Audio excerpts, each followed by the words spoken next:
বাগে প্রেমিকেরা আল্লাহ ছাড়া কখনো কাউকে ভয় করবে না, আল্লাহ ছাড়া কখনো কারো গায়ে সাহায্য চাইবে না।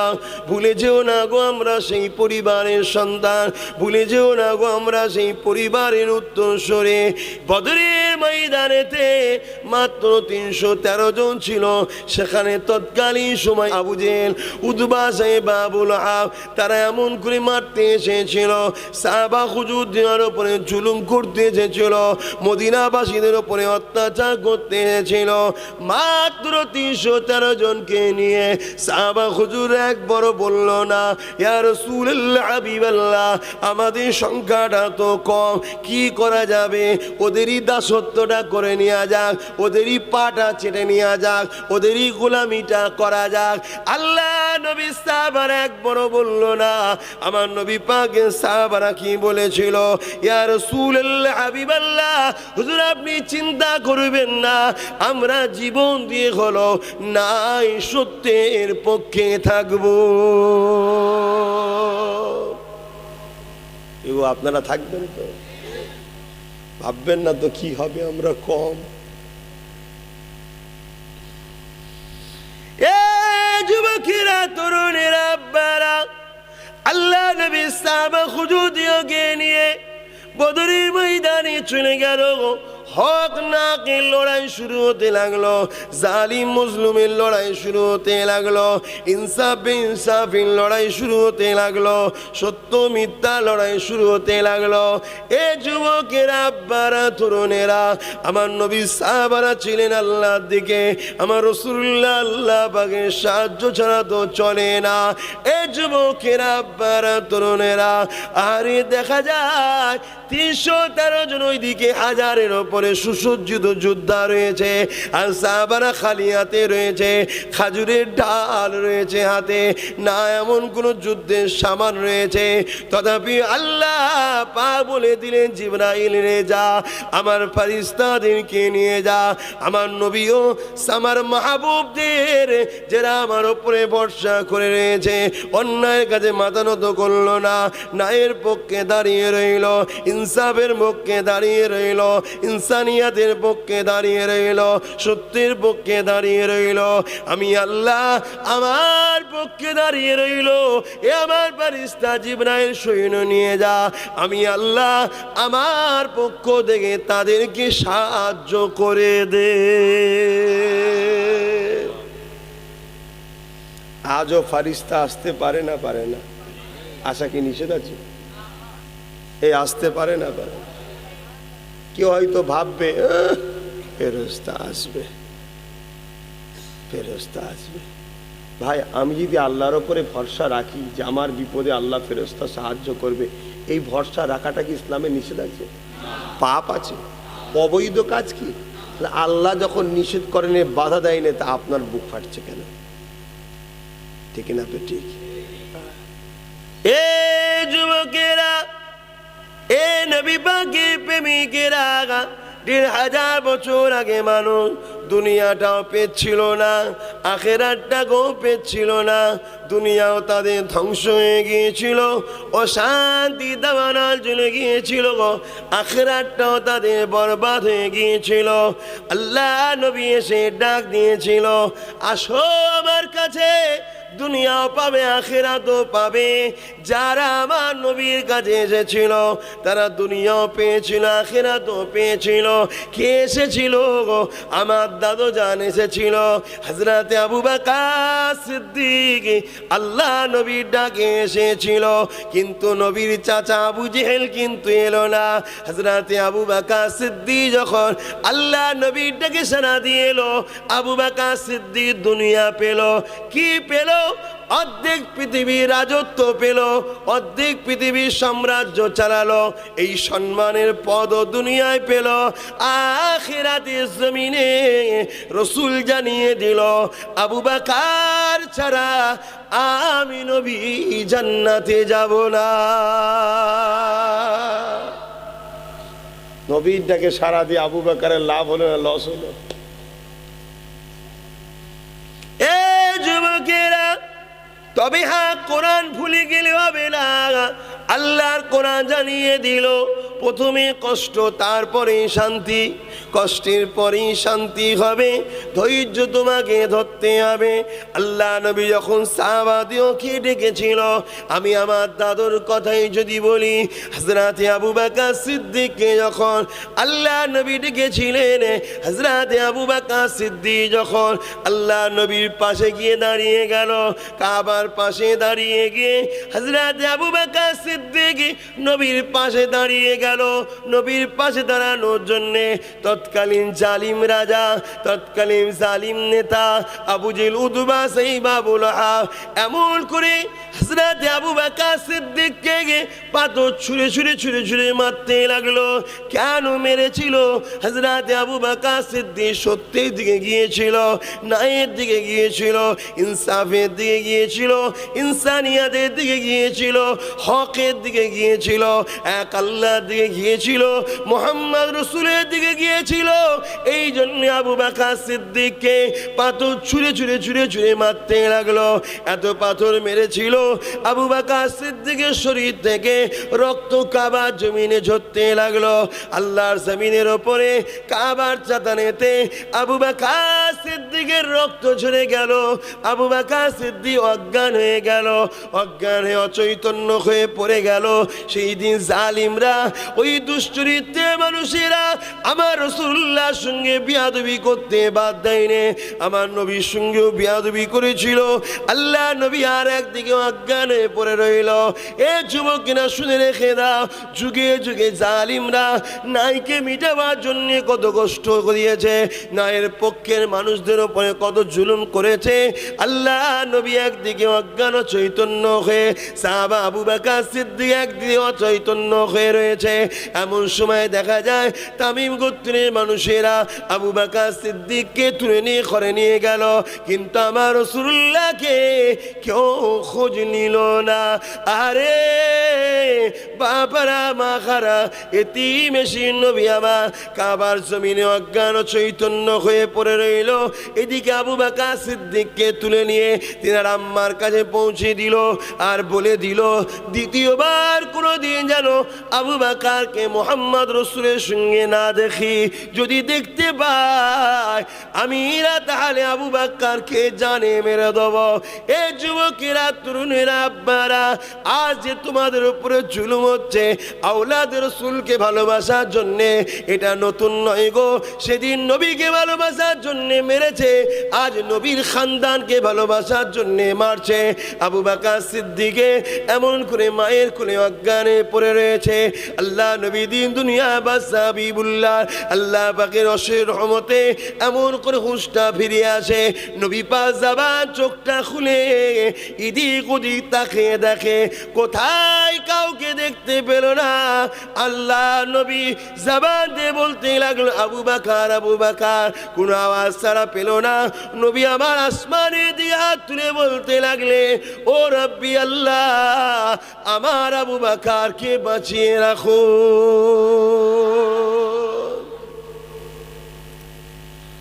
এই অত্যাচার আজ নতুন নয় বাপ, এতে মন খারাপ করার কিচ্ছু নেই। কষ্টের পরেই শান্তি আসবে, এটা কোরআনের কথা।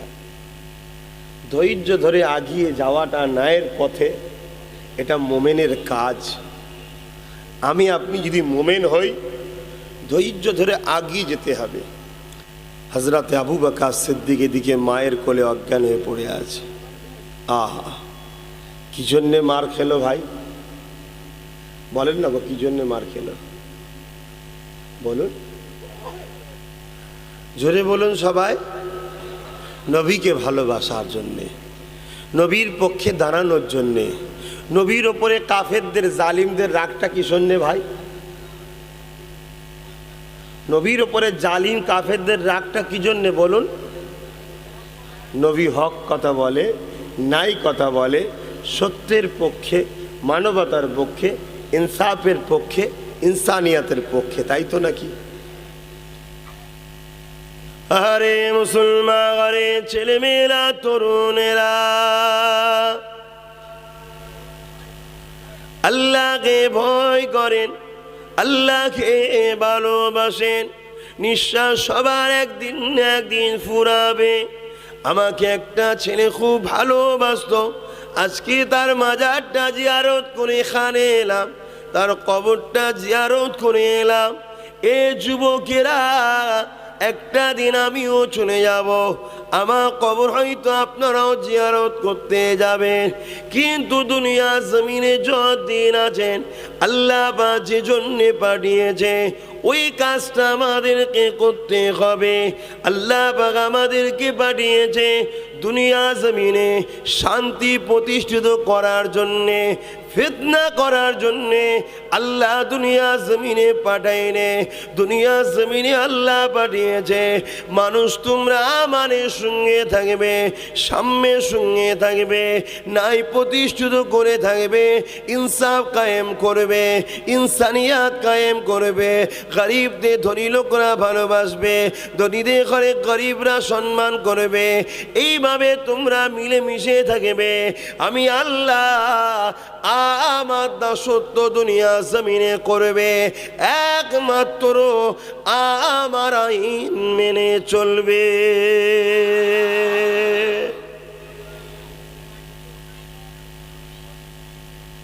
এজন্য তো আল্লাহ সৃষ্টি করেছে। আজ আমরা কি করছি বলুন? আমি আব্বাস সিদ্দিকী চাই আপনাদের দুনিয়াটাও ভালো হোক, আখিরাতটাও ভালো হোক। এই চাওয়াটা কি আমার অপরাধ? আমার আব্বারা বলেন এই চাওয়াটা কি আমার অপরাধ? আমার ভাইয়েরা বলেন এই চাওয়াটা কি আমার অপরাধ? যে আমার প্রত্যেকটা ভাই, প্রত্যেকটা মা, প্রত্যেকটা বোন, প্রত্যেকটা ভাই, প্রত্যেকটা বাপ দুনিয়াতেও যেন একটু আনন্দ খুশিতে থাকে, আখিরাতে যেন আমার রাসূলুল্লাহর কাতারে, দাদা হুজুরের কাতারে একসাথে যেন আমরা জান্নাতটাও থাকতে পারি। বলুন আমিন। এ নজওয়ানেরা, এ নবী পাকের প্রেমিকেরা, আব্বারা, মায়েরা, বোনেরা, মন দিয়ে শুনে রেখে দেন, দুদিনের দুনিয়া নিঃশ্বাসের কোনো দাম নাই, নিঃশ্বাসের কোনো দিক নাই। আজ আছে কাল নাই, নিঃশ্বাসের কোনো বিশ্বাস নাই, কখন যে চলে যাবে কোনো ঠিক নাই। কবরের জমিনে যেতে হবে, ওই কবরের জমিনে তিনটে প্রশ্ন হবে, মান রাব্বুকা, মান নবিয়ুকা, মা দীনুকা। এই তিনটের প্রশ্নের উত্তর যদি মুখস্থ করে যে দেব মনে করে সম্ভব নয়, কারণ ওখানে ইমানের ব্যাপার থাকে। ইমান যদি মজবুত না হয় ওই জায়গায় জবাবের উত্তর দেওয়া যাবে না। এ যুবকেরা, আব্বারা, তরুণেরা যারা কবরের জমিনে ধরা পড়ে যাবে, আল্লাহ পাক তাদের জন্য কবরটাকে জাহান্নামের একটা টুকরো বানিয়ে দেবে, যেখানে 99টা সাপ দেবে। এই কঠিন কবরে কি করে থাকবেন তার কথা কি কখনো চিন্তা করেছে? সামান্য 10 বছর, 20 বছর, 30 বছর, 40 বছর, 50, 60, 70 বছর থাকার জন্যে পাকা বাড়ি করলাম, মার্বেল করলাম, এসি লাগালাম, আমিও লাগিয়েছি। আপনি একা করছেন তা না, আমিও করেছি। করাটা হারাম নয়, আল্লাহ দিয়েছে, করেছেন আলহামদুলিল্লাহ। করে যেন ঘুমিয়ে তাদের ফজরের নামাজ কাজা করে ফেলবেন না, তাহলেই লস। ওইটার মধ্যেই আল্লাহকে স্মরণ রাখতে হবে যে আল্লাহ, ঘুরতে ফিরতে বলতে হবে আল্লাহ তুমি করিয়েছ, আহা তুমি ভোগ করাচ্ছ, খোদা সব তোমার খোদা। এটা মনে রাখতে হবে, এটা ভুলে গেলেই ধ্বংস হয়ে যাবে। আল্লাহ কাউকে ধন দিয়ে পরীক্ষা করে, এত টাকা দেবে, দেখি বান্দা কি করে, টাকা গুনতে ব্যস্ত না টাকা ছেড়ে দিয়ে আমাকে স্মরণ করাতে ব্যস্ত। চারিদিক থেকে টাকা আসছে, উলিতে ব্যস্ত না যে টাকা দিচ্ছে তাকে ধরতে ব্যস্ত। আল্লাহ দেখে কাকে আবার গরিব করে দেয়। কোটি কোটি টাকার মালিক, একটাও ছেলে নেই, আর কে ভ্যান চালিয়ে খায় 4-5টা ছেলে। সব পরীক্ষা খুদার। তো কবরে জমিন যেতে হবে, যদি সেখানে কামিয়াব না হতে পারি তাহলে 99টা করে আল্লাহ সাপ দেবে।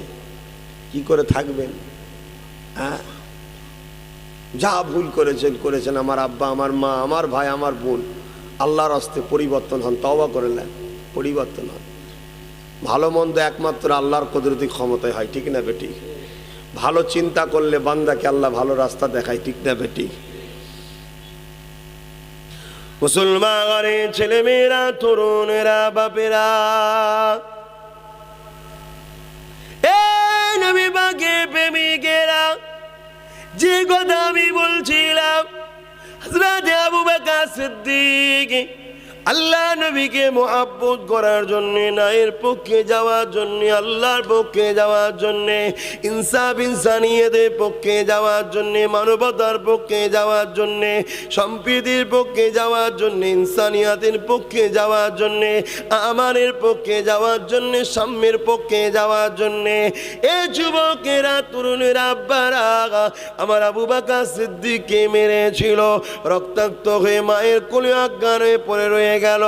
এমন সময় দেখা যায় আল্লাহ নবী দোয়া করতে লাগেন, আল্লাহ আমার আবু বকরকে আমার কাছে ফিরিয়ে দিন। আল্লাহ আপনার জমিনে কেউ আমাকে মানে নে, আবু বকর আমাকে মেনেছে, তাকে আমার থেকে আলাদা করে দেবেন না, আমার আবু বকরকে আমার কাছে ফিরিয়ে দেন আল্লাহ।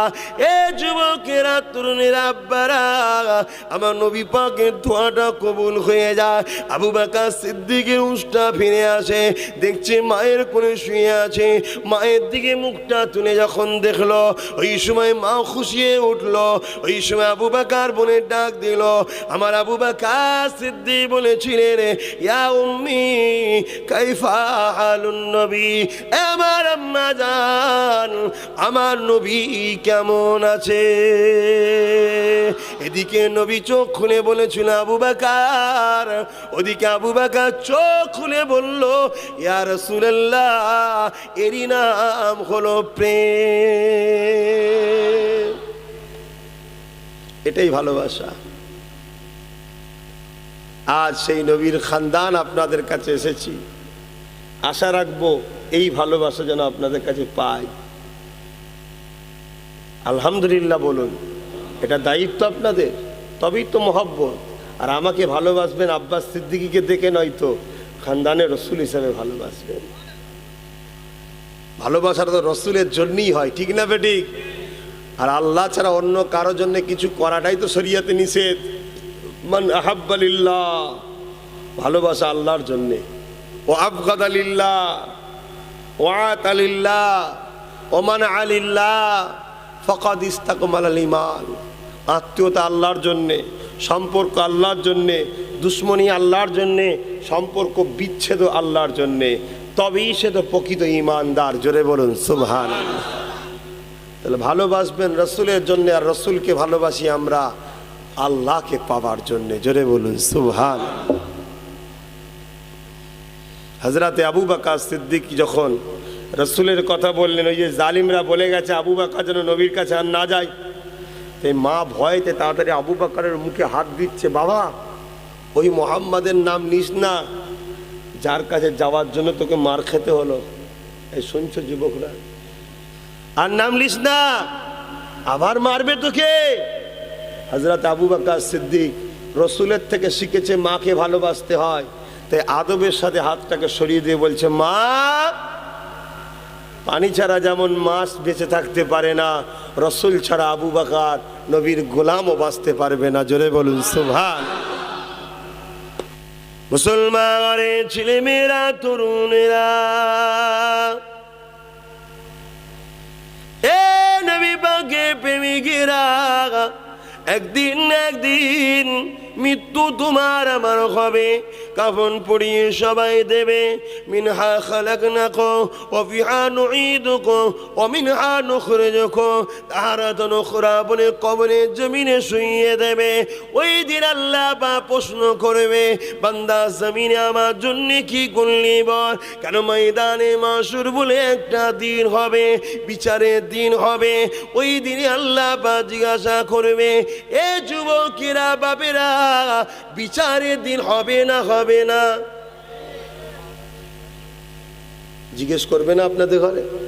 আমাকে জিজ্ঞেস করবে না? আমাকেও তো জিজ্ঞেস করবে। হুজুরের ছেলে বলে ছাড় দেবে নাকি? এই ছাড় দেবে? হ্যাঁ, রসুলের ওসিলায় যদি গোলামকে রসুলের সুপারিশে যদি বিনা প্রশ্নে নবীর কাতারে, নবীর পিছু পিছু জুতো বয়া গোলামকে যদি আল্লাহ পাক দয়া করে নবীর খাতিরে মাফ করে দেয়, সেটা আলাদা কথা। না জিজ্ঞেস হবে বাপ, কিচ্ছু করার নেই। তবে মনে রেখে দেবেন, আল্লাহ নবী দিন দুনিয়া বাসাবিবুল্লাহ সারাটা জীবন তোমার আমার জন্য কেঁদেছে। সেই নবী আমার মদিনা জমিনে আজও কাঁদতেছে। সেই নবীর উম্মত উম্মতি তোমরা, ঠিক না বেঠিক? আমি একটা কথা আজকে বলছি, অনেক আগে অস্টা করেছিলাম, আজ আর একবার করছি। এ যুবকেরা, হিন্দুস্তানের বেতাজ সুলতান কে গো? বেতাজ বাদশাহ হিন্দুস্তানের কে? ধরে বলেন। খাজা হুজুর। কে? খাজা হুজুর। হ্যাঁ, হিন্দুস্তানের বাদশাহ তো গরিবের নওয়াজ। খাজা হুজুর পীর কেবলা একদিন ঈশার নামাজ পড়ে মসজিদে বসে আল্লাহ নামে জিকির করছে।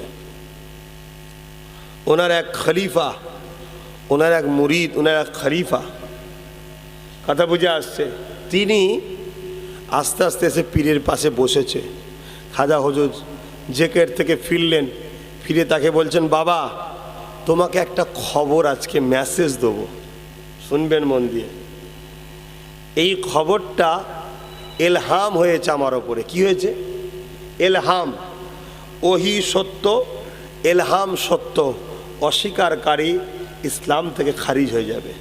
ওহি নবীদের ওপরে হয়, এলহাম অলি আউলিয়াদের ওপরে হয়। জোরে বলুন সুবহানাল্লাহ। গায়েবী আওয়াজ আমার উপরে এলহাম হয়েছে। আজকের ফজরের নামাজটা আমার পিছনে ইক্তেদা করে যারা পড়বে, আজকের দিনের জন্য খাস, এক একদিন একটা খাস থাকে না, আজকের দিনের জন্যই শুধু অফারটা। আজকের ফজরের নামাজ যারা আমার পিছনে ইক্তেদা করে পড়বে, আল্লাহ পাক তাদেরকে সমস্ত গুনাহ মাফ করে জান্নাতি করবে। জোরে বলুন সুবহানাল্লাহ। কিন্তু এই যে খবরটা তোমায় শোনালাম, এই খবরটা যদি কেউ কাউকে শুনিয়ে দেয় তাহলে সে জাহান্নামী হবে।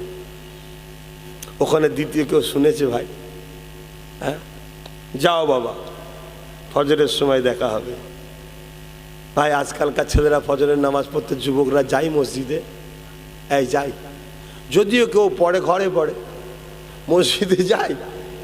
ওই আবার এই ঠান্ডায় তো বেরোনো কোনোভাবে সম্ভব নয়। কোনো রকম ঘরের মধ্যে তো, ঘরে যে উজবিটা করে যারা পড়ে, পড়ে নিয়ে আবার কম্বলের মধ্যে ঢুকে যায়। বাইরে যাওয়ার তার ব্যাপারই নেই। কি অন্য জামাতে তবুও তো মসজিদে যাই, তো ফজরের বেলা একেবারে খুঁজে পাওয়া যায় না, কারণ নামাজ পড়েই ঘুমোতে হবে। তো হুজুর কেবলা বলে দিলেন, খলিফা ঘরে চলে গেল, খাওয়া দাওয়া করে বিছানায় পিঠ দিয়েছে, ঘুম আর আসছে না।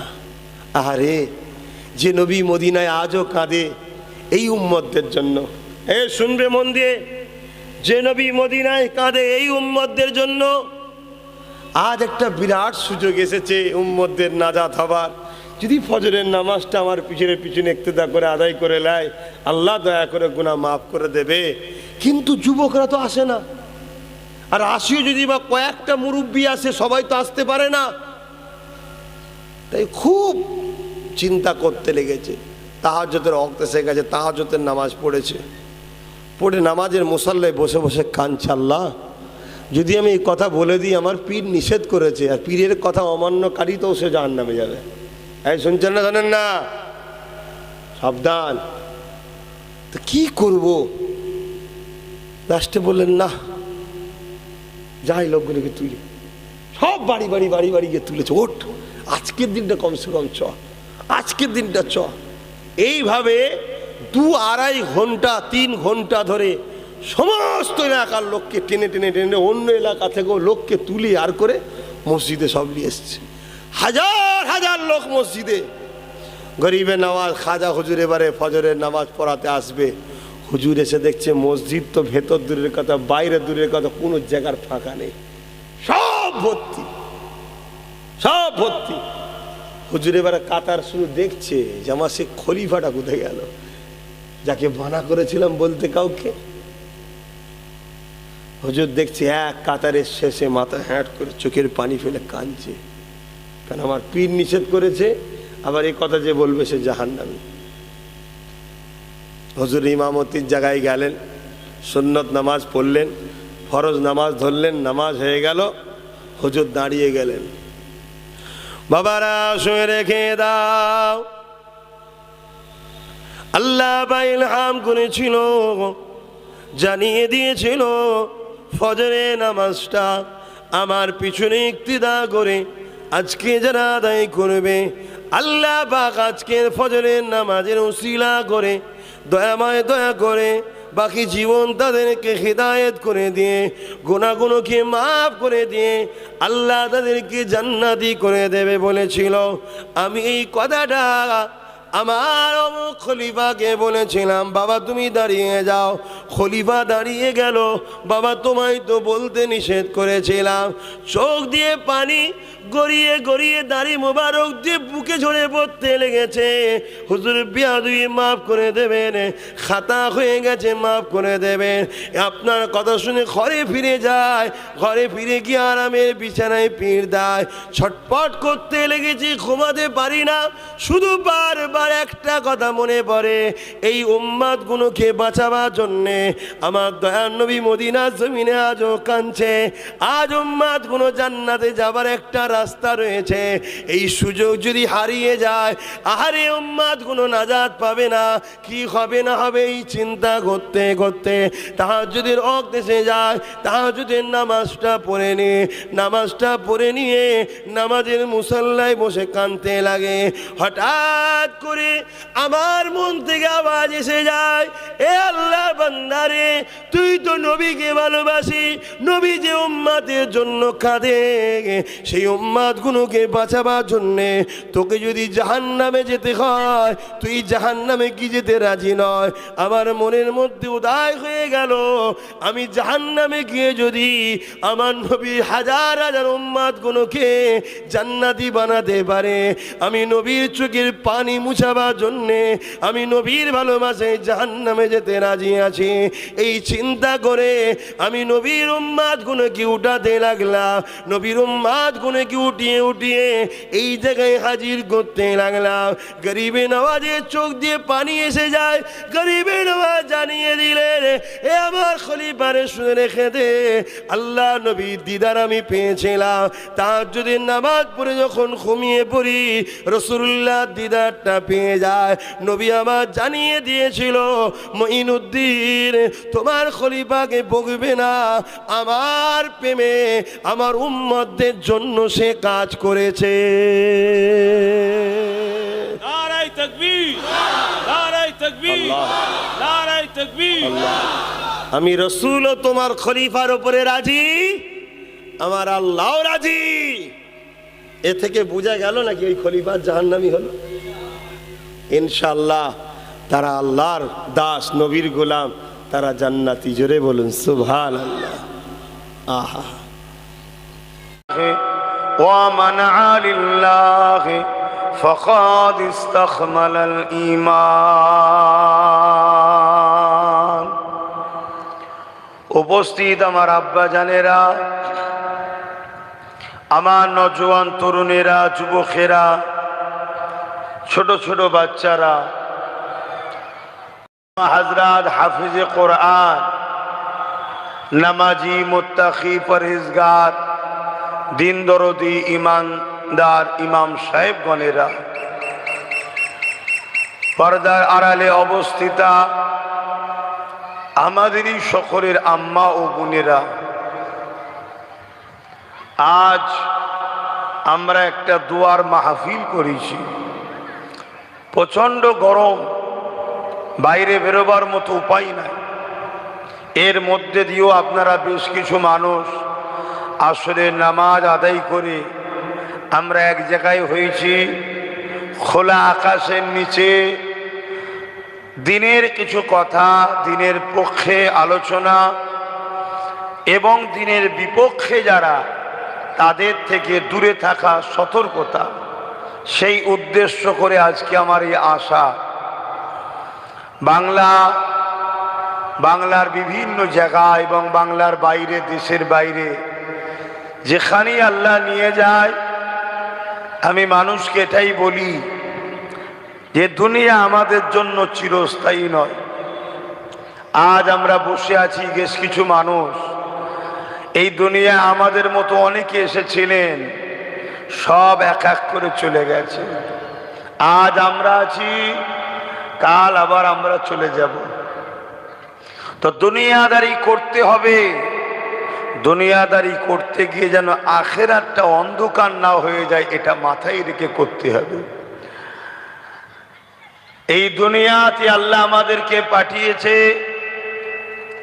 একটা পরীক্ষা। সেই পরীক্ষাটা হলো এটাই, সব কিছুর ওপরে সর্বসময় সর্ববিষয়ে আল্লাহকে বেশি প্রাধান্য দিতে হবে। যিনি আমাদেরকে সৃষ্টি করেছেন, আমরা ঈমানদার। এই দুনিয়ায় হাজারো ধর্ম আছে, যা ধর্ম, যার বিশ্বাস, যার আস্থা তার কাছে। আমি অন্য কোনো ধর্মের পক্ষে বিপক্ষে আলোচনা করা পছন্দ করি না, কেন আমার ইসলামও ইজাজত দেয়নি। আমার ইসলাম শিক্ষা দিয়েছে তুমি অন্যের ধর্ম নিয়ে কটু কথা বলো না। তাই আমি কখনো কারো বিষয়ে বলা পছন্দ করি না, আলোচনা সমালোচনাও করি না। আলহামদুলিল্লাহ, আমি ইসলাম ধর্মের অনুসারী, আমি আমার ধর্ম পেয়ে খুশি। আমরা খুশি তো নাকি? বলুন আলহামদুলিল্লাহ। তো ভাইরা আমার, মনে রাখবে এই দুনিয়ায় একটা পরীক্ষার জন্য এসেছি, সব কিছুর ওপরে সর্ববিষয়ে আল্লাহকে ভালোবাসা, আল্লাহকে প্রাধান্য দেওয়া, এই পরীক্ষা। আল্লাহ কাউকে ধন দৌলত দিয়ে পরীক্ষা নেবে, কাউকে গরিব করে পরীক্ষা নেবে, কাউকে বিমার দিয়ে পরীক্ষা নেবে, কাউকে সুস্থতা দিয়ে পরীক্ষা নেবে, কাউকে শক্তিশালী করে পরীক্ষা নেবে, কাউকে দুর্বল করে পরীক্ষা নেবে। প্রতিটা মুহূর্তে মনে রাখতে হবে, আমরা যেখানেই থাকি, যাই করি না কেন, এমন কোনো কাজ আমাদের করলে হবে না যেটা আমার স্রষ্টা বেজার হবে, স্রষ্টা অপছন্দ করবে। এটা আমাদেরকে মাথায় রেখে চলতে হবে। এই জমিনের ওপরে কত জন জন ছেলে মারা যাচ্ছে, আসার ডেট আছে, যাবার কোনো ডেট নাই। কখন যে ডাক এসে যাবে কোনো গ্যারান্টি নাই। ঘর বাড়ি, টাকা পয়সা, ছেলে পুলে, পরিবার, পদ, আত্মীয় স্বজন সব ছেড়ে যে ওই কবরে। মিনহা খালাকনাকুম ওয়া ফিহা নুঈদুকুম ওয়া মিনহা নুখরিজুকুম তাহারাতান উখরা। মুটো মুটো করে আত্মীয় স্বজন মাটি দিয়ে চলে আসবে, ব্যাস। ওখানে কেউ তোমার আমার সঙ্গে থাকবে না। দুনিয়ায় যদি তুমি আল্লাহ রসুলের পক্ষে থাকো, ওই জায়গায় তোমার চিন্তা নাই। জোরে বলুন সুবহানাল্লাহ। আর যদি তুমি দুনিয়ায় আল্লাহ রসুলের পক্ষ ছেড়ে দিয়ে আল্লাহ রসুলের বিরোধী যারা, আল্লাহ রসুল হলেন ন্যায়ের পক্ষে, মানবতার পক্ষে, ইনসাফের পক্ষে, ইনসানিয়াতের পক্ষে, সত্যের পক্ষে, মজলুম দুঃখী অসহায়ের পক্ষে, মনে রাখবেন এখনই হলো ইসলাম। জোরে বলুন সুবহানাল্লাহ। আজ ইসলামকে নিয়ে দুনিয়া জুড়ে ষড়যন্ত্র চলছে। একদল লোক মিডিয়াতে দৈনিক ইসলামের বিরুদ্ধে মিথ্যাচার ছড়াচ্ছে, ইসলামকে নানা রকম আঘাত দিচ্ছে। আবার একদল মাথায় টুপি, মুখে দাড়ি রেখে ইসলামের মধ্যে থেকে ইসলামের একটা পার্ট মানুষকে দিচ্ছে, আর একটা পার্ট মানুষের থেকে ছাড়িয়ে নিবার পরিকল্পনাও করছে। ইসলাম দাঁড়িয়ে আছে তা'মুরুনা বিল মারুফ ওয়া তানহাউনা আনিল মুনকার। ইসলাম অন্যায়কে মিটিয়ে ন্যায়কে প্রতিষ্ঠিত করার নাম হলো ইসলাম। জোরে বলুন সুবহানাল্লাহ। আজ পৃথিবীর দিকে তাকান, দুনিয়ায় যেদিকেই তাকাবেন, আমার কোরআন, আমার ইসলাম, আমার রসুল, আমার মসজিদ, আমার মাদ্রাসা, আমার দিনের উপরে একদল জালিম অত্যাচারীরা বারবার আঘাত করছে না করেন? কারণ কি? কারণ একটাই, এই পৃথিবীতে কিছু মানুষ যুগে যুগে এসেছে, আসছে, আসবে, যাদেরকে আল্লাহ পাঠায় ইমানদারদের ইমান পরীক্ষা করার জন্যে। তাদেরকে ক্ষমতা আল্লাহ দেয়, তারা আল্লাহ লিয়া ক্ষমতা নিয়ে আল্লাহ বিরোধী হয়ে সমাজের বুকে ক্ষমতা জোরে মানুষের প্রভু হবার স্বপ্ন দেখে, মানুষকে কৃতদাস দাসী বানায়, মানুষকে গোলাম বানায়, মানুষের স্বাধীনতাকে হরণ করে। এই শ্রেণীর মানুষ সর্বসময় চায় কোরআনকে মিটিয়ে দেব, ইসলামকে মিটিয়ে দেব। কেন ইসলাম এই সকল মানুষের বিরুদ্ধে ইসলামের অনুসারীদের ঘরে সংগ্রাম করা ফরজ করেছে, করতেই হবে এদের বিরুদ্ধে লড়াই। জোরে বলুন সুবহানাল্লাহ। তাই তারা ভয় করে কোরআনের মেসেজ যদি মানুষের কাছে চলে যায়, মানুষ যদি কোরআনমুখী হয়ে যায়, মানুষ যদি কোরআনের আদর্শে জীবন গড়ে, মানুষ যদি মুহাম্মদ সাল্লাল্লাহু আলাইহি ওয়াসাল্লাম সুন্নাত অনুযায়ী জীবন গড়ে, তাহলে আজকের জমিনের উপরে যারা অন্যায়, অত্যাচারী, জালিম, ক্ষমতার জোরে মানুষকে গোলাম যারা বানাচ্ছে, এদের বিরুদ্ধে তাহলে বিরাট বড় একটা শক্তি বিরোধী তৈরি হয়ে যাবে। তাই তারা কোরআনকে সর্বসময় মিটাবার চেষ্টা করে।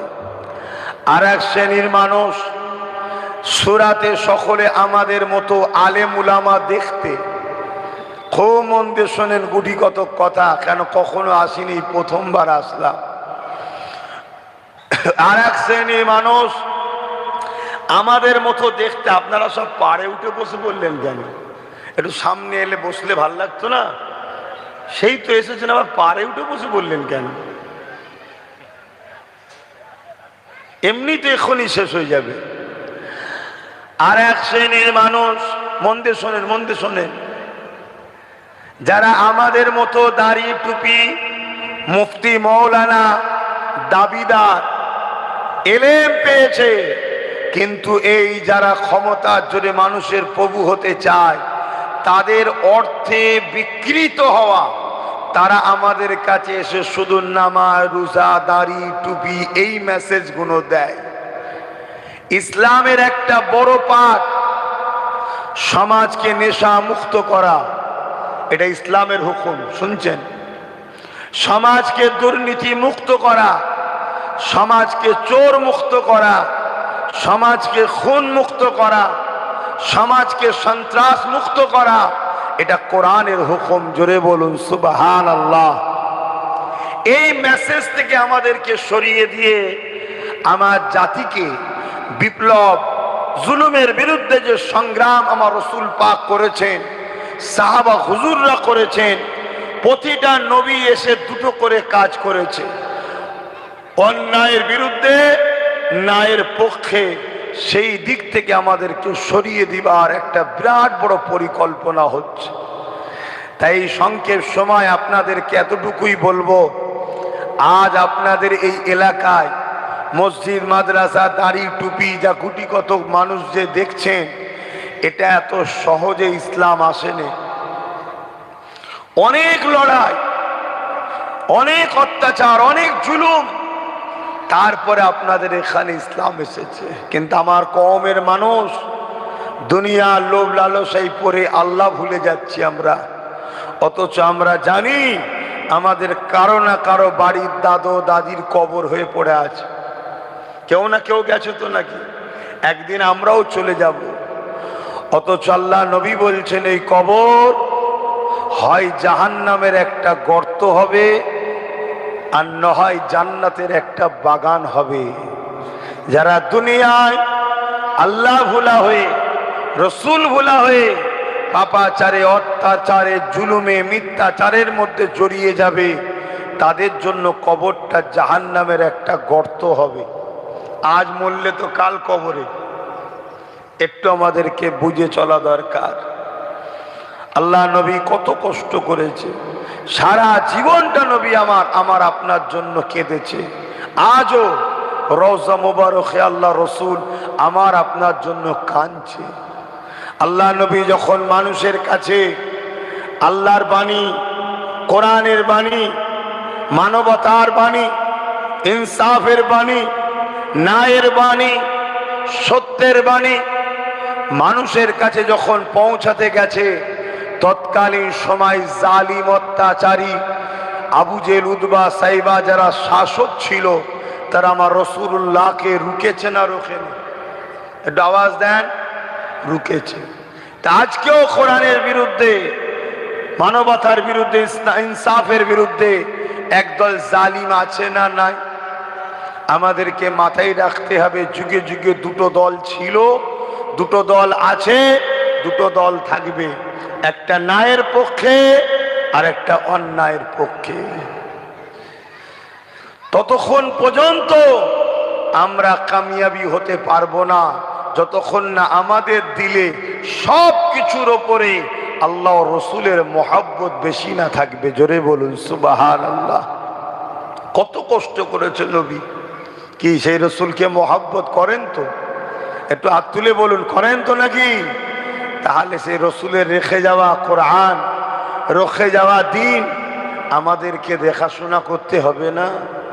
হ্যাঁ, কারবার করো, ব্যবসা করো, অর্থনীতি, সমাজনীতি, পরিবার নীতি, রাষ্ট্রনীতি, রাজনীতি করছো, কিন্তু দিনের ক্ষতি করে নাকি?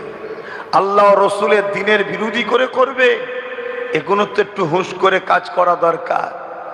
আজ তোমাকে আমাকে লোভ লালসাই ফেলে আল্লাহ রসুল থেকে সরাবার প্ল্যান চলছে, অথচ আমার নবী পাক এই কোরআনের বাণী যখন মক্কার মানুষকে শোনাচ্ছে, কেউ আমার রাসূলুল্লাহর কথা শুনতে চাইছে না। বাবারা মাগারা এতিম সে নবী আমার কাঁদতে কাঁদতে মক্কার জমিন থেকে তায়েফে জমিনে চলে গেলেন।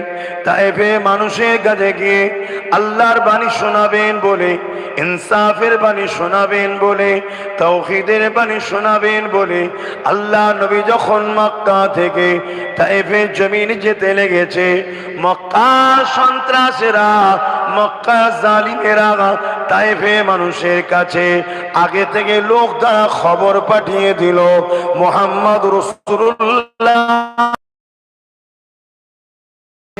তার কথা যেন মানুষে না শোনে। তারা জিজ্ঞাসা করতে লেগেছে কেন? তখন করে জালিমরা বলতে লাগলো, বলে বলে বাণী বলে মুহাম্মদ রাসূলুল্লাহর কথা, রাসূলুল্লাহ দিওয়ানা হয়ে যাবে। মুহাম্মদ দিকে যদি মানুষ চলে যায়, তাহলে আমাদের যে আতঙ্কের সাম্রাজ্য, আমরা যে মানুষকে ভয় দেখে মানুষকে দমন করে রেখেছি, আমরা যে মানুষকে গোলাম বানিয়ে রেখে, আমরা যে মানুষকে আমাদের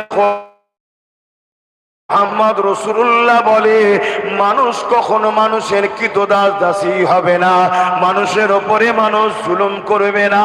অন্যায়কে বন্ধ করো, জুলুমকে বন্ধ করো, নারীদেরকে হত্যা করো না, নারীদেরকে অধিকার দাও। মুহাম্মদ রাসূলুল্লাহ কথা যদি মানুষ শুনে নেয়, দলে দলে মুহাম্মদ রাসূলের দিকে চলে যাবে। আর মুহাম্মদ রাসূলের দিকে যদি চলে যায়, তাহলে আমাদের অন্যায়ের জুলুমের সাম্রাজ্য মিটে যাবে। শুনছেন? তাহলে আজও এই কোরআনের বাণীকে প্রচারের জন্য রুকা হয় না, হয় না? আজও জলসা মাহফিল, কোরআনের আলোচনা মাহফিল হলে বিরোধী হয় না, হয় না? কেন হয়? এই কারণে। আমার বাপেরা, না জওয়ান তরুণেরা, আল্লাহ নবী যখন তায়েফের জমিনে ঢুকতে গেলেন, ওই সময় তায়েফের সেরা এমন করে পাথর নিয়ে আল্লাহ নবীকে ছুঁড়ে ছুঁড়ে মারতে লেগেছে। এ যুবক, তোমার দিলে যদি রাসূলুল্লাহর মহব্বত থাকে, তুমি ইমানদার, তবেই তো তুমি জান্নাতের আগুন হবে এবং আখিরাতটা কত ভয়ানক হবে। আল্লাহ নবী জানিয়ে দিলে কিয়ামতের দিনটা এত ভয়ানক দিন হবে, মাথার এক পেজদা ইখতিলাফ, এক হাত উপরে আল্লাহ সূর্যকে নামিয়ে দেবে, সূর্যে 12 গুণ তাপ আল্লাহ বাড়িয়ে দেবে। ওই তাপেতে মাথার খিলগুলো গলে গলে নাক দিয়ে ঝরে ঝরে পড়বে। ভাবছো, শুনছো তোমার ভাইরা? হ্যাঁ, করোনা আব্বাস সিদ্দিকিরও হবে, তোমাদেরও হবে। আর ময়দানে মাহশরে আমাকেও দাঁড়াতে হবে, তোমাদেরও দাঁড়াতে হবে। কোনো দাদা দিদি, কোনো লাট সাহেবের কথা সেখানে চলবে না। আজ দুনিয়ায় হয়তো, কিন্তু কখন রাসার বিরোধী করো, দিনের শরিয়াতের বিরোধী করো, সঙ্গে সঙ্গে তুমি বেঈমান বের হয়ে যাবে। বেঈমান কাফেরের কোনো ক্ষমা নাই, ইসলাম থেকে সে বেরিয়ে যাবে, তার কোনোদিন মাফ হবে না। মনে রাখবে কিয়ামতের দিনটা কত কঠিন হবে। এই সূর্যের তাপ সহ্য করা যায় না, সেদিন মাথা রাখবে ইখতিলাফ, এক হাত উপরে আল্লাহ সূর্যকে নামিয়ে দেবে। ওই দিনেতে এমনও বাপ পাওয়া যাবে, নিজের ছেলেকে জমিনে শুইয়ে দিয়ে তার বুকের ওপরে পা দিয়ে দাঁড়িয়ে যাবে। ওই দিনেতে এমনও ছেলে পাওয়া যাবে, বাপকে জমিনে শুইয়ে দিয়ে তার বুকের উপরে পা দিয়ে দাঁড়িয়ে যাবে। দিনের বেলাতে 12টা 1টা দিক করে খালি পায়ে পাকা রাস্তার উপর দিয়ে চলা যাবে না, মরুভূমি যাবে না, তার থেকেও লক্ষ কোটি গুণ গরম হবে। ময়দানে মাশরের জমিনটা এত গরম হয়ে যাবে, আল্লাহ নবী সাহাবা হুজুরদেরকে বললে লোহা যেমন আগুনে দিলে পুড়ে লাল হয়ে যায়, ওই জমিনটা পুড়ে লাল হয়ে যাবে। আমার নওজওয়ানেরা, ওই দিনে যার উপরে যা ক্ষমতা চলবে তাকে জোর করে শুইয়ে দিয়ে তার বুকের উপরে পা দিয়ে দাঁড়িয়ে যাবে। এই দিনের কথা স্মরণ করে দুনিয়াদারি করো, এই দিনের কথা স্মরণ করে দুনিয়াদারি করো, নচেত দুনিয়াদারি করতে গিয়ে আখিরাতটা অন্ধকার না হয়ে যায়। আল্লাহ তোমাকে দুটো হাত দিল, এই হাত দিয়ে তুমি গরিবদের সেবা করবে, তা না করে তুমি গরিবদেরকে লুটছো। আল্লাহ দুটো হাত দিয়েছে, এই হাত দিয়ে তুমি মা বাপের সেবা করবে, তা না করে তুমি আজকে জমিনের উপরে হাত দিয়ে এতিম বিধবাদের উপরে জুলুম করছো। আল্লাহ দুটো হাত দিয়েছে, এই হাত দিয়ে তুমি আল্লাহর ঘর মসজিদ মাদ্রাসাকে হেফাজত করবে, তা না করে তুমি আল্লাহর ঘরের দুশমনদের ঝান্ডা ধরে এই হাত দিয়ে ঘুরে বেড়াতেছো। মনে রেখে দিও, কিয়ামতের দিনে এই হাত এর হিসাব কিন্তু আল্লাহ পাক নেবে। আল্লাহ দুটো পা দিয়েছে, এই পা দিয়ে তুমি মসজিদে যাবে, মাদ্রাসায় যাবে, কবরস্থানে জিয়ারতের জন্য যাবে, গরিব এতিম দুঃখীদেরকে দেখতে যাবে, তা না করে তুমি এই পা দিয়ে আল্লাহর দ্বীনের বিরোধী যারা, কোরআনের বিরোধী যারা, তাদের মিছিলে তুমি হেঁটে বেড়াচ্ছ। কেননা 200-500 পেয়ে যাবে, এই জন্য তুমি ভিড় জমাচ্ছ। মনে রেখে দিও, কিয়ামতের দিনে এই পায়ের হিসাব আল্লাহ পাক নেবে। আল্লাহ জবানে কথা দিয়েছে, এই জবানে তোমার উচিত সত্য কথা বলা, এই জবানে তোমার উচিত হক কথা বলা, এই জবানে তোমার উচিত আল্লাহ পাককে ডাকা, এই জবানে তোমার উচিত গরিবের পক্ষে দাঁড়িয়ে আন্দোলন করা, তা না করে তুমি 200-500 টাকার জন্য এমন কিছু কিছু স্লোগান দিচ্ছ, যে স্লোগানে আল্লাহর সঙ্গে শরীক করে তুমি কাফের মুশরিক হয়ে যাচ্ছ। এই যুবকদের সাবধান করি, দুনিয়াদারি করতে গিয়ে আখিরাতকে হারিয়ে ফেলো না।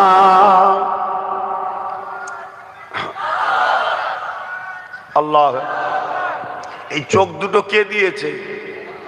যদি চোখে না দেখতে পেতে, যদি আল্লাহ না দিত, আর এখনো কেড়ে নিতে পারে না, পারে না, কথা বল, কেড়ে নিতে পারে না, পারে না, এই দুটো চোখের মূল্য দিতে পারবে? বলো। আজকে আমার কওমের মানুষ সবার জন্য লড়াই করতে করতে আজকে সমাজের বুকে শুধু একটাই কথা শোনা যায়, মুসলিম এলাকা মানেও ঝগড়াঝাড়ি, ফিতনা ফাসাদ, অশিক্ষিত মূর্খ বদমাইশরা থাকে। শুনতে হচ্ছে নয় না? এই বদনামটা হলো কাদের জন্য? যাদের জন্য লড়াই করেছি তাদের বদনাম হচ্ছে। তারাই আজকে ঘুরে গিয়ে মিডিয়াতে বাইট দিচ্ছে মুসলমান এলাকা মানেও সব গেজাখোর, বদমাইশ, মারপিট, জুলুম, অত্যাচারীরা থাকে, ওরা সমাজ বিরোধী। শুনতে হচ্ছে নয় না? অথচ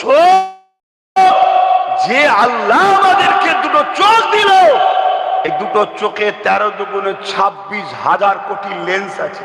জানো, আজকের বিজ্ঞানও মানতে বাধ্য হয়েছে 26,000 কোটি লেন্স, যেটা দ্বারা এক মুহূর্তে আসমান, এক মুহূর্তে জমিন, এই যে আল্লাহ তৈরি করা, সেই আল্লাহকে ভয় করো, সেই আল্লাহকে প্রিয় করো।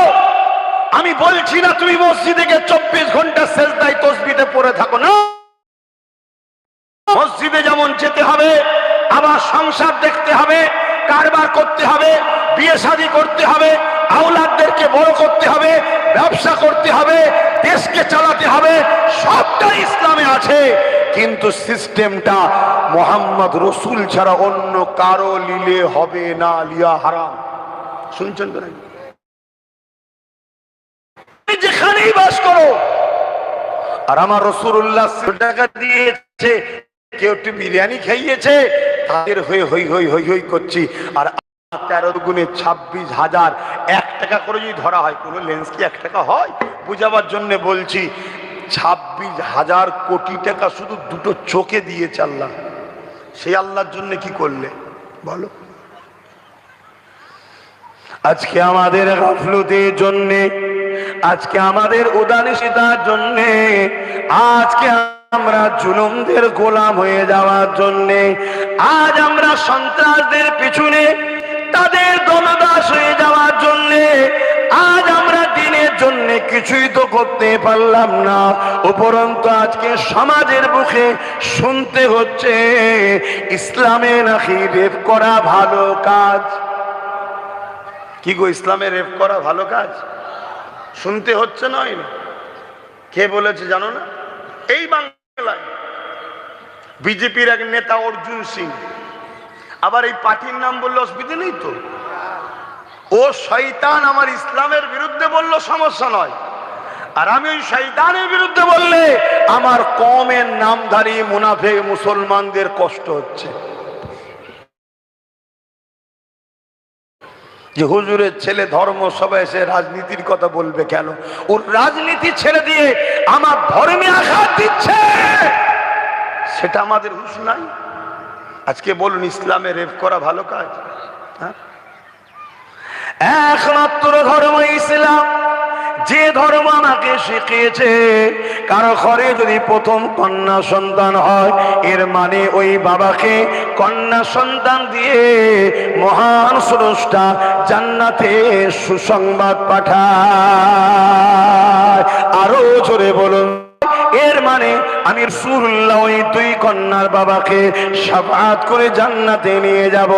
আল্লাহ নবী জানিয়ে দিলে কারো বাবার যদি 3টে কন্যা সন্তান হয়, ওই 3 কন্যার বাবা যদি কন্যাগুলোকে লালন পালন করে স্নেহ মায়া মমতা দিয়ে তাদের যদি বিবাহ শাদী দিয়ে দেয়, আমি রাসূলুল্লাহ জানিয়ে দিই ওই 3 কন্যার বাবা আর আমি রাসূলুল্লাহ পাশাপাশি এই রকম 3 কন্যার বাবা আর আমি রাসূলুল্লাহ জান্নাতে পাশাপাশি থাকিব। আরো জোরে বলুন সুবহান। তাহলে ইসলাম নারীদের সম্মান দিয়েছে না দেয়নি? একটা একটা নারী একটা একটা জান্নাত, এত সম্মান। আজকে আমাদের গাফলতির জন্যে, আমাদের ভুল পদক্ষেপের জন্য আমাদের যুব সমাজ 1500 টাকায় বিক্রি হওয়ার জন্য আজ দুপায়ে মানবরূপী পশু, সে বলছে ইসলামে নাকি রেপ করা ভালো কাজ, আর তার বিরুদ্ধে মামলা হয়, আর আমার রাজ্যে তাকে অ্যারেস্ট করা হয় না। আর নিরীহ নিরীহ মুসলিম যুব সমাজকে গেজার কেস দিয়ে, মিথ্যা কেস দিয়ে 5 বছর 6 বছর 7 বছর করে জেলে ভরে রাখা হচ্ছে না হয়নি। এর জন্য দোষী আমি কাউকে দেব না, এর জন্য দোষী আমরা নিজেরা। কেন আমরা সর্বসময় পরের পা চাটা পছন্দ করি, পরের ছেলের পাতে বেশি থাক, আমার ছেলে যেন বেশি না পেয়ে যায়। এই জন্য আজকে এই দুর্দশা। আজকে আমরা গোলাম হয়ে গেছি, ভিক্ষাতে জীবন যাপন করছি, ভাতার উপরে আমাদের নির্ভর চলছে। আমরা নিজেদের পায়ে দাঁড়াবো, নিজেদের অধিকার নেব, একজোটের সঙ্গে ধর্ম করব, একজোটের সঙ্গে নিজের ধর্ম নিজে পালন করব, অন্যের ধর্মের উপরে আঘাত দেব না এবং নিজের অধিকার নিয়ে মাথা তুলে বাঁচবো। আমার ধর্মের উপরে কেউ আঘাত দেবে এই অধিকার যেন না থাকে, সেই সমাজ ব্যবস্থা করব। এ স্বপ্ন আমার জাতির আছে, বলুন আছে? আর যদিও বা কেউ জাগাতে চায়, তাকে রুকার চেষ্টা। সে কোনো জায়গায় আসলে তার সাথে কে কে মিশছে দেখো তো, ফটো তোলো তো, তার ঘরটা যে ভাঙো, তার নামে কেস দাও, তাকে পেটো।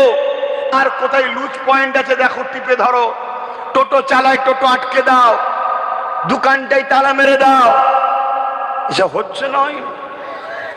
মনে রাখবে, যেসব মুসলমান মুনাফিক তারা এত ভয়ঙ্কর, প্রকাশ্য দুশ্মনের থেকেও মুনাফিক আরো ভয়ঙ্কর। মুনাফিক মুসলমান চিনবেন কি করে? মুনাফিক মুসলমান চিনার নমুনা বলে যাচ্ছি। মুনাফিক মুসলমান হলো তারা যারা দুনিয়ার স্বার্থে সব বিষয়ে ঝগড়া কথা বলবে, লড়াই করবে, কিন্তু আল্লাহ দ্বীনের জন্য কখনো কথা বলবে না। এরা হলো মুনাফিক। আরেকটা নমুনা বলে যাচ্ছি মুনাফিকের। মুনাফিকরা সর্বসময় জালিম শাসক, শুনছেন? কোন নবী দেখাতে পারে জালিম শাসকের সঙ্গে ছিল? প্রত্যেকটা নবী লড়াই করেছে জালিম শাসকের বিরুদ্ধে। মুসা নবী লড়াই করেছে ফেরাউনের মতো জালিম শাসকের বিরুদ্ধে। ইব্রাহিম নবী লড়াই করেছে নমরুদের মতো জালিম শাসকের বিরুদ্ধে। আমার নূর নবী লড়াই করেছে Abu Jahl, Utba, Shaiba, Umayya, Rome, পারস্যর মতো জালিম শাসকদের বিরুদ্ধে। আমার হোসাইন পাক লড়াই করেছে জালিম এজিদের বিরুদ্ধে। আমার হিন্দুস্তানের বাদশাহ গরিবে নওয়াজ লড়াই করেছে জালিম শাসকের বিরুদ্ধে। আমার আপনার পীর ও মুর্শিদের পীর হযরতে মুজাদ্দিদ আলবে সানি, তিনি লড়াই করেছে হতভাগা জালিম আকবর বাদশার বিরুদ্ধে। আমার তোমার পীর মুজাদ্দিদুজ্জামান দাদা হুজুর লড়াই করেছে জালিম ব্রিটিশদের বিরুদ্ধে।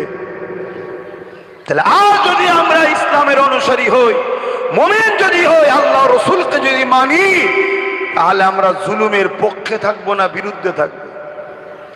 জুলুম জালিম শাসকের পক্ষে না বিরুদ্ধে? আমার কথা বুঝছেন? জালিম অত্যাচারী শাসকের সাথ দেবো না বিরোধী করবো? আজ দুঃখের সাথে কি বলবো, এমনও কথা শোনা যাচ্ছে তোমার আমার গাফলতির জন্যে এ যুবক দুনিয়া করতে করতে আল্লাহ ভোলা হয়ে গেলে, রসুল ভোলা হয়ে গেলে। এমনও কথা শোনা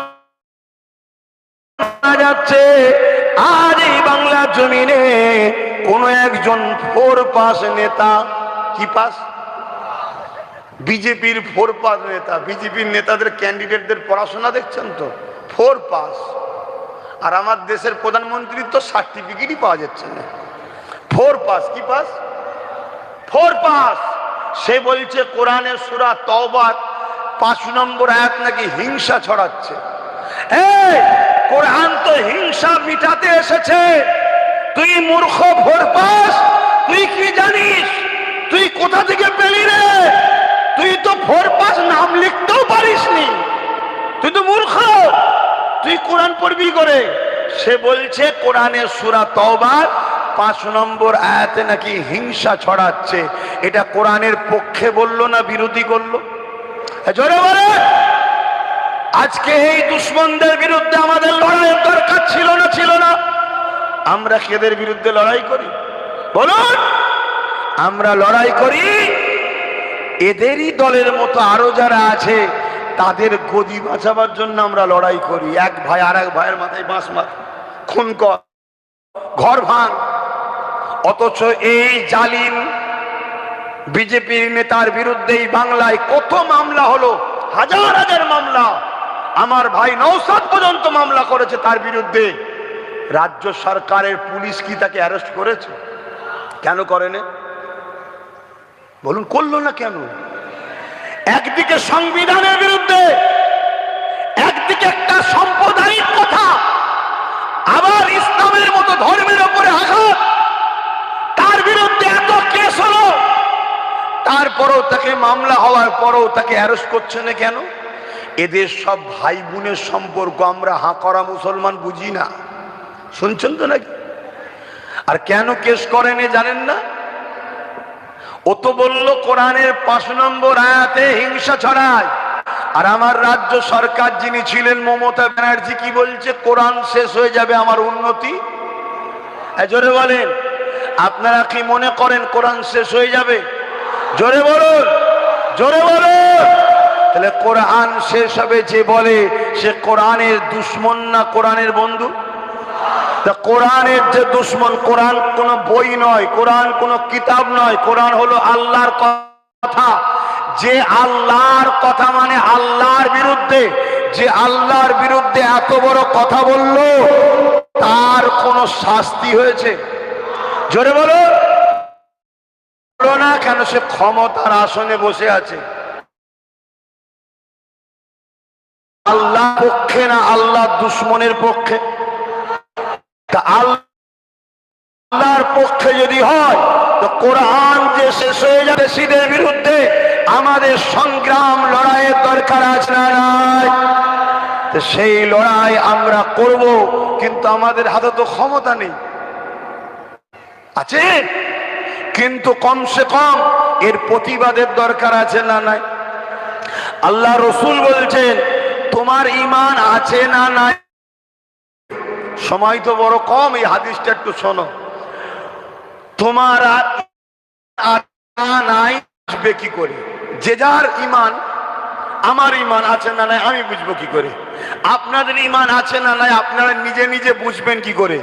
এর একটা নমুনা থাকা দরকার। তো মন দিয়ে শোনো, আল্লাহ রসুল বললেন আমার উম্মতের মধ্যে 3টে সিমটম, 3টে লক্ষণ, 3টে নমুনার মধ্যে কোনো একটা নমুনা যদি আমার উম্মতের মধ্যে পাওয়া যায় তাহলে সেই উম্মতের মধ্যে ঈমান আছে।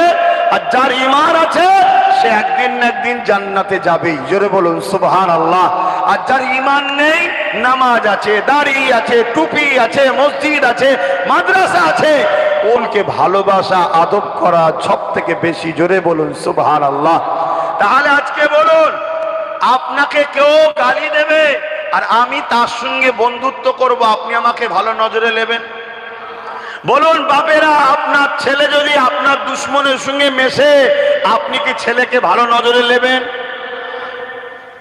তাহলে যারা আমার আল্লাহর কোরআনের সূরা তওবায় ভুল আছে বলবে, সেই অপদার্থ অসভ্য বারবার বিজেপি, আর যারা বলবে কোরআন শেষ হয়ে যাবে আমার উন্নতি শেষ হবে না, এই অপদার্থ টিএমসি, এদের পক্ষপাতিত্ব করব আমরা মুসলমান, আর কিয়ামতের দিন বলবো জান্নাতে যাব।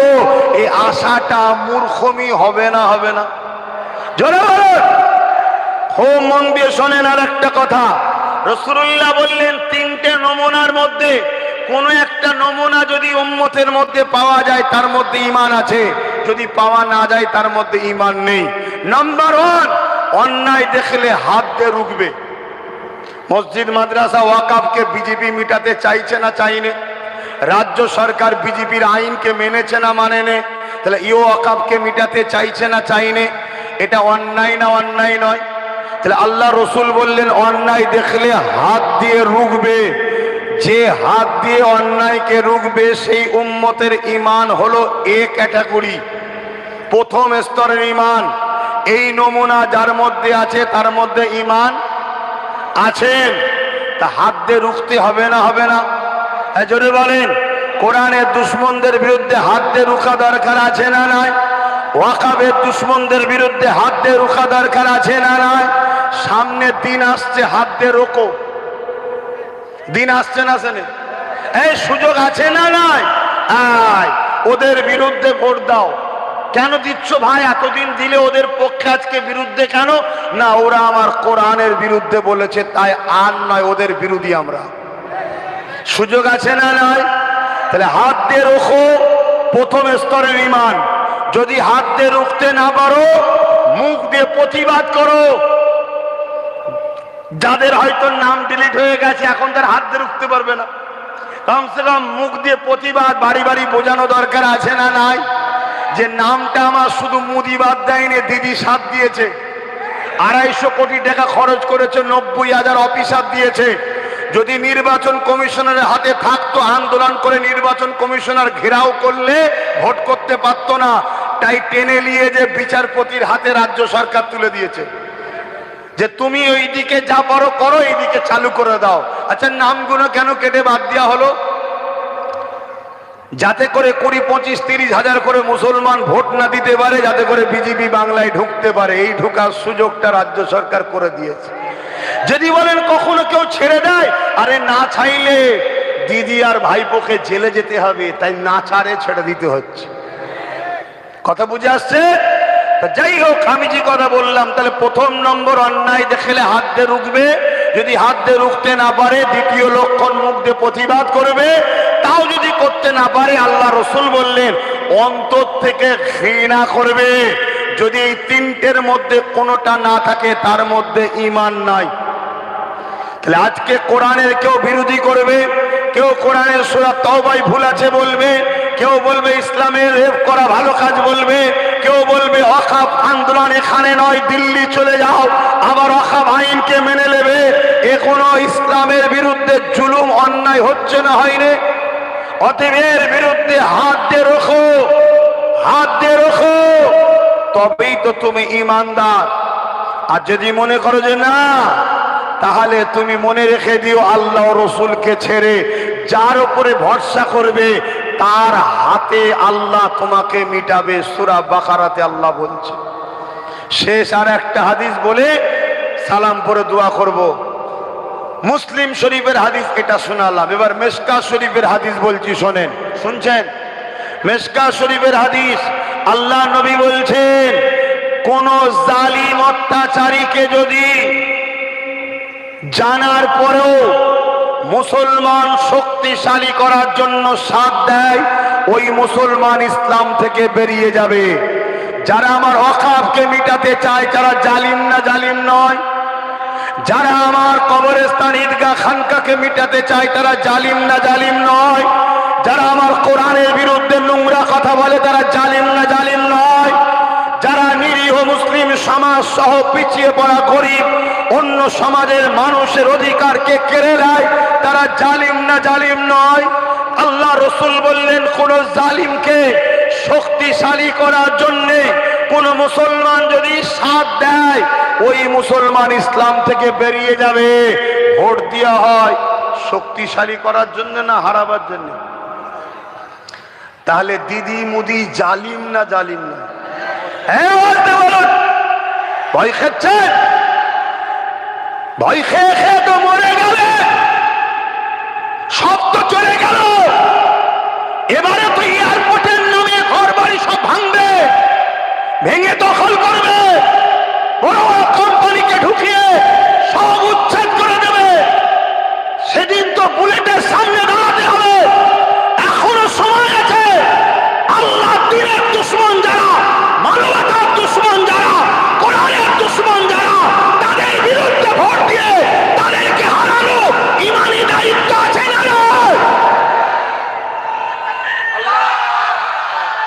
ভাইরা আমার, কেউ বলতে পারে হুজুর আপনি এ কথা বলছেন কেন? আরে হুজুরই তো ফেরাউনের বিরুদ্ধে বলবে, হুজুরই তো নমরুদের বিরুদ্ধে বলবে, হুজুরই তো এজিদের বিরুদ্ধে বলবে। ওদের বিরুদ্ধে বললে সমস্যা হয় না, বলবে ওরা তো মরে গেছে। তো হুজুর মরাদের বিরুদ্ধে যেমন বলে, এ হুজুরের আল্লাহ তাকত দিয়েছে জেন্ত ফেরাউনের বিরুদ্ধেও বলতে পারে, জেন্ত নমরুদের বিরুদ্ধে আমি বলি। হ্যাঁ, আমি তার আগে ছেড়ে দেবো, আজান দিলেই ছেড়ে দেবো। কথা বুঝছেন তো নাকি? তাহলে বলুন, এই কথা কি আমার বলা ভুল হচ্ছে? তুমি রাজ পাওয়ারের নামে রুজি রুটির কথা ছেড়ে দিয়ে আমার ধর্ম মিটা চাইনি, ওটাও নেই, মসজিদ করতে যায়নি, আমাদের ট্যাক্সের টাকায় অন্য ধর্মের স্থান তৈরি করছে, তাহলে এটা কি জুলুম নয়? তা জালিমের বিরুদ্ধে লড়াই করার নাম হলো ইসলাম। একদিকে তুমি আল্লাহ সাহায্য পাবে এবং তোমার দুনিয়াতেও আল্লাহ ইজ্জত দেবে, আখেরাতেও কামিয়াবি হবে। তাহলে আল্লাহকে সাক্ষী দিয়ে বলো, দিদি মুদির বিরুদ্ধে তোমরা লড়বে হ্যাঁ কি না? হাত তুলে সাক্ষী দাও লম্বা করে, আল্লাহ কবুল করে বোন, আল্লাহুম্মা আমিন। শুধু লড়লে হবে না, বাড়ি বাড়ি বাড়ি বাড়ি গিয়ে প্রচার করো। কথা বুঝে আসছে? সুইচ টিপছে জোড়া ফুলে, এসছে পদ্ম ফুলে। তা সুইচ টিপে লাভ কি হচ্ছে? পদ্ম ফুলই তো পেচ্ছে।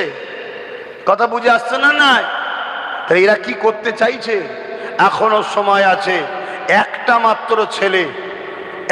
মাত্র ছেলে ভাঙরের মানুষ দিয়েছিল, ওয়াকাফকে বাঁচাবার জন্য সুপ্রিম কোর্টে কেস চালাচ্ছে না চালায়নি? এশারে মানুষ বিপদ না হয় তার জন্য কেস চালাচ্ছে না চালায়নি? সেই ছেলেটাকে আগামী দিন সাথ দিয়ে, তার সাথীদেরকে সাথ দিয়ে আল্লাহ যাতে আরো কামিয়াবি আরো কজনকে দেয়, শক্তি বাড়বে না কমবে? এই কথাটা আপনাদের কাছে জানিয়ে দেওয়া কি ভুল হলো? না হুজুর কেন বলবে? আরে তুই আমার ধর্মে আঘাত দিবি আর তোর আমি গুড় দিয়ে চাটবো নাকি তোকে? তুই কি আমাকে দালাল মোল্লা পেয়ে গেছিস নাকি? দালাল ইমাম পেয়ে গেছিস যে কিছু ভাড়াটিয়া খেয়ে নেবো? অত সহজ নয় এ লড়াই, আমার ইমানের লড়াই। তাই আসুন সালাম দেবো ইয়া নবী সালাম।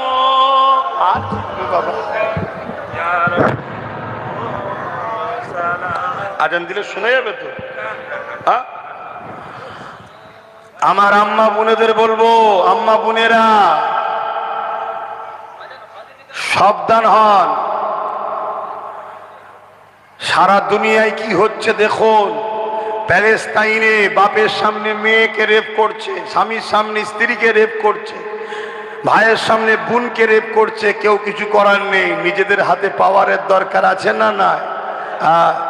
ইয়া নবী সালাম, ইয়া রাসূল সালাম, ইয়া হাবিব সালাম, সালাওয়াতুল্লাহ পড়িল আল্লাহ আরো বাণী, পোহালো দুঃখে রজনী, হইল জগৎ অনুরানী, আমিনার নয়নের মণি, ইয়া নবী সালাম, ইয়া রাসূল সালাম, ইয়া হাবিব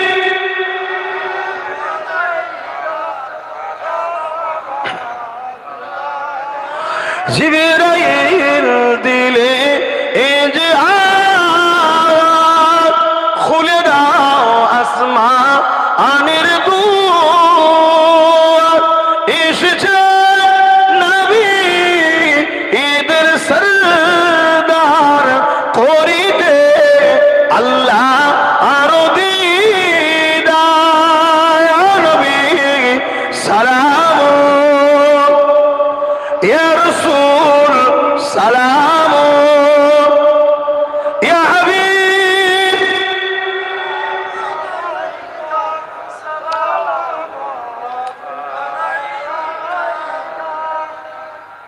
আজানটা হচ্ছে, বসে যান, তারপর দোয়া করে দেবো। আজান হয়ে গেছে, এখানে নামাজ হবে, এখানে আমরা নামাজ পড়লো, বসে যান, দোয়া করে দেবো। আজানটা হয়ে গেলে দোয়া করবো, বস।